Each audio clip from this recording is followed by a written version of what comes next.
consider it as a GERD. See, this is barium swallow. Barium swallow is the test. वहाँ पे it is a specialized type of X-ray. Will made to fast for the overnight and will be giving you some this barium to swallow, and after that we will be taking X-rays. So here ulcer or stricture can be seen. And then esophagoscopy and biopsy. So esophagoscopy is what? Esophagoscopy is through your mouth they put a tube, esophagoscope, and they'll show you. I'm from the camera. They'll on the screen they'll see because the camera is attached to that esophagoscope. And what is a biopsy? Biopsy is when we are not certain about particular disease. We are seeing it on the screen, but we are not sure what is exactly it is. So in order to diagnose it pathologically, histopathologically, we take the section of that particular part, that particular inflamed mucosa. We take the section of it and we give it for the pathology lab to check. This test is Bernstein test. You have been given 0.1 normal of hydrochloric acid, and once you've been given normal saline. The normal person, even if you have that 0.1 normal of HCl, you will not produce symptoms of heartburn. But here you will have the symptoms of heartburn. And normal saline is just to this thing. It acts as a control. I mean, since you are not hysteric and all. So coming to the treatment of this disease. We have the goals. What are the goals? I mean, before like treating any disease or anything, we keep certain goals. If we are treating cancer, we keep a goal that we have to increase the survivalance because the cancer is a big thing. So we have to specify our goal, what we exactly want from this, from the medications we are giving or the surgical treatment we are giving, what exactly we should expect. So these are the things. Symptomatic relief, because that's what everybody wants, symptomatic relief. Heal the erosive esophagitis. See, after taking antacids for a few days, you will feel alright. But after the effect of that thing is over, you will again feel heartburn.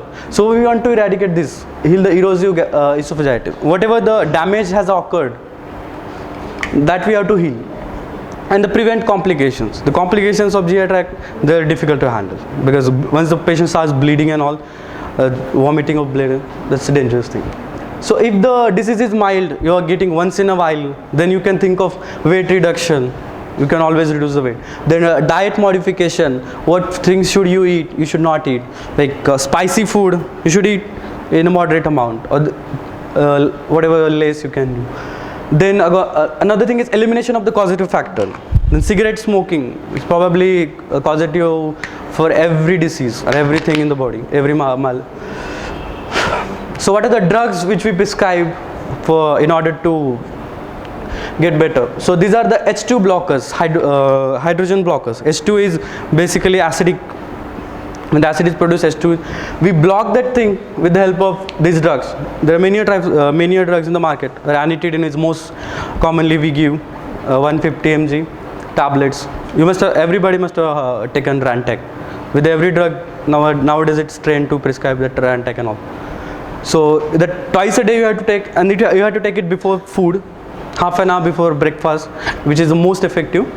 Then this is a wonderful class of drug, proton pump inhibitors. The basic mechanism, like this one enzyme called as hydrogen potassium ATPase enzyme, which is producing acid and all. So this is the proton pump inhibitor, the wonderful class of drug. Many drugs are there.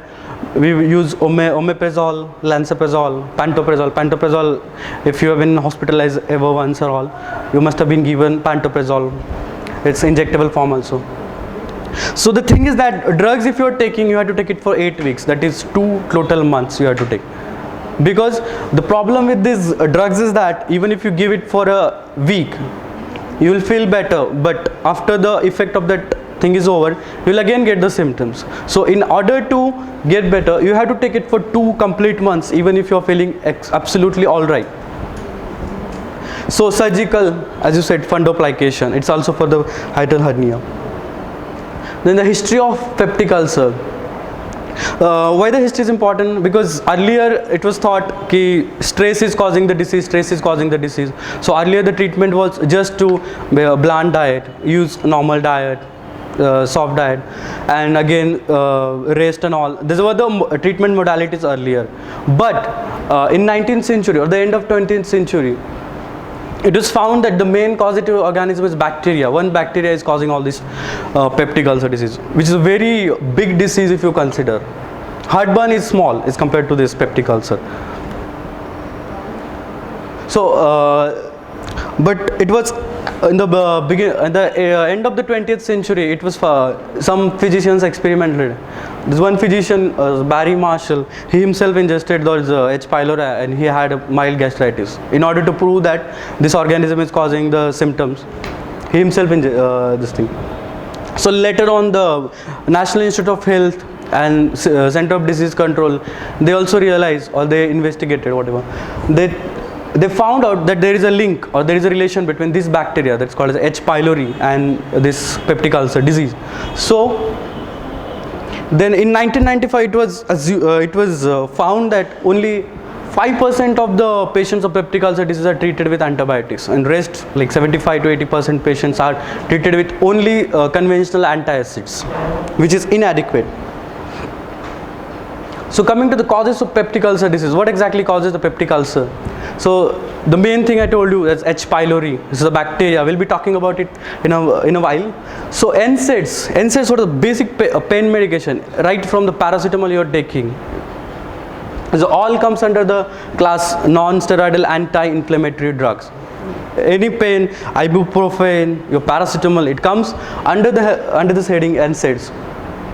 So normally it doesn't cause, but when will it cause this peptic ulcer? If your age is 60 plus and you are taking too much, then in female patients, for unknown reasons, there is a tendency to develop this peptic ulcer disease if you are on long-term NSAIDs. Then there is a ZD syndrome, there is Zollinger-Ellison syndrome. This is a basically there is a hyperacidity. The production of acid is more, and then there is a stress, spicy food, and smoking. These are the aggravating factors. As such, they do not cause, but they can aggravate the symptoms. If you have it, and if you do this, if you have stress, you take the spicy food, and you smoke, you'll have the symptoms will be aggravated. So this is a defense mechanism. Defense mechanism is what does prevent it from happening, peptic ulcer. I'll just show in brief how does the peptic ulcer develops exactly.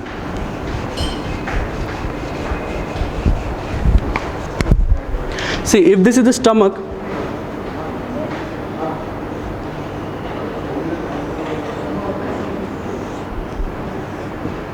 okay, the stomach, here there are particular cells. We call it as epithelial lining. Epithelium is, see, this is the lumen.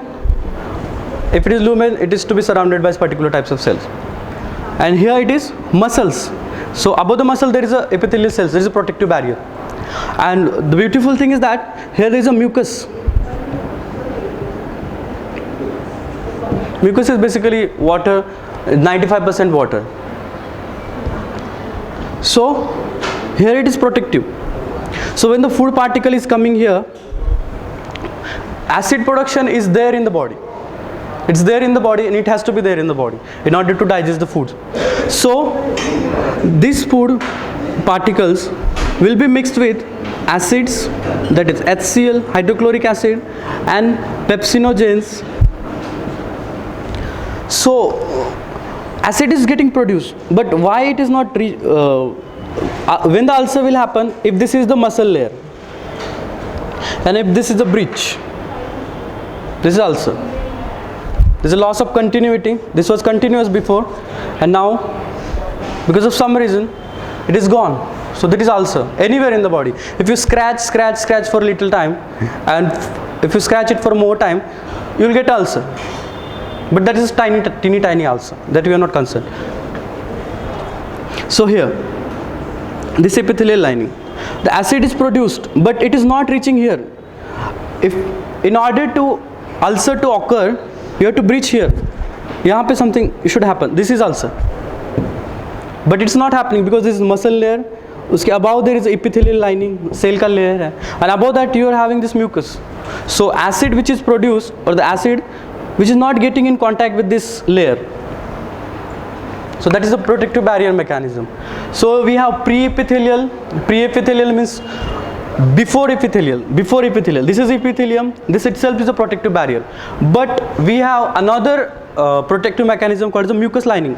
यहाँ पे mucus है which will prevent the acid to come into contact from this epithelial layer, and from epithelial layer it will be protected, that muscle layer is protected from this epithelial layer. So we have three way: this pre-epithelial, then epithelial, and there is also sub-epithelial. Below the epithelial also there is a protective mechanism like blood flow and leukocytes. How does it prevent? How does it protect? I'll tell you in a bit. So this mucus and bicarbonate, they form the physiological barrier, physiochemical barrier. Physiological means it is obstructing. If I want to write something but I have something here, I will not be able to write. So that is protective barrier. You can consider some mucus. In surface active phospholipids, they have a role in prostaglandin production, and they have they have in general the protective layer in the mucosa. In general it has a protective layer. So coming to the epithelial line, what is the cellular resistance? Everything has a resistance. Teeny tiny particle will have a resistance. It will not move unless it is being forced above its power. So epithelial, agar acid, suppose acid comes in contact with this, but still these cells themselves have a resistance power. They will not allow acid to go and come into contact with this muscle layer. So this is muscle layer. Our aim is to protect this. This layer is here. We have to protect that. So restitution. What is the restitution? Restitution means if at all acid comes in contact and this thing, this epithelial linings, they are being breached. Breach, यहाँ पे damage हो गया है. Then what happens? The body has beautiful mechanism. The cells will regenerate. यहाँ पे there will be new cells, new epithelial cells will take over that function of that protection. So that is called as a restitution.